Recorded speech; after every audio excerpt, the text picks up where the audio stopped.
ছাত্রদের কোটা আন্দোলনের ছদ্মবেশে সহিংসতা করেছে কিছু দুষ্কৃতিকারী, যাতে অর্থ ও নির্দেশনা বিদেশ থেকে আসে বলে জানিয়েছেন র্যাব মহাপরিচালক ব্যারিস্টার হারুনুর রশিদ।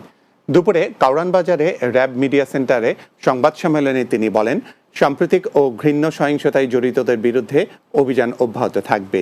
এরই অংশ হিসেবে অভিযোগে রাজধানীর বিভিন্ন এলাকা থেকে 4 জনকে আটক করেছে র্যাব। তারা হলেন গণ অধিকার পরিষদের যুগ্ম সদস্য সচিব মোহাম্মদ তারেক রহমান এবং তার সহযোগী মোহাম্মদ সজল মিয়া, আল ফয়সাল রকি ও মোহাম্মদ আরিফুল ইসলাম। তারা রাজধানী সহ দেশের 20টি গুরুত্বপূর্ণ রাষ্ট্রীয় প্রতিষ্ঠানে হামলার পরিকল্পনার সাথে জড়িত। সংবাদ সম্মেলনে এইসব তথ্য জানানো হয়।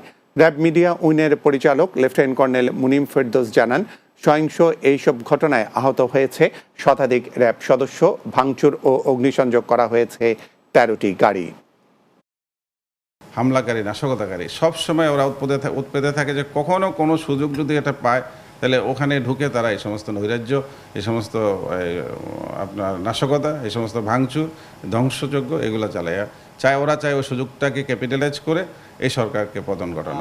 দেশের যে বিরোধী রাজনৈতিক দলগুলি আছে তাদের নেতৃস্থানীয় পর্যায়ের লোকদের সাথে তারা একটি জায়গায় বেশ কয়েকবার তারা মিটিং করে এবং সেখানে তাদের সাথে ভিডিও কনফারেন্সিংয়ের মাধ্যমে দেশের বাইরে থেকেও নেতারা যুক্ত হয়। তাদেরকে বিভিন্ন ধরনের টার্গেট দেওয়া হয় এবং বাংলাদেশের বিভিন্ন স্থানে তাদের যে সক্রিয় নেতারা আছে তারা কিন্তু এই কার্যক্রমে অংশগ্রহণ করার জন্য কিন্তু বাংলাদেশের বিভিন্ন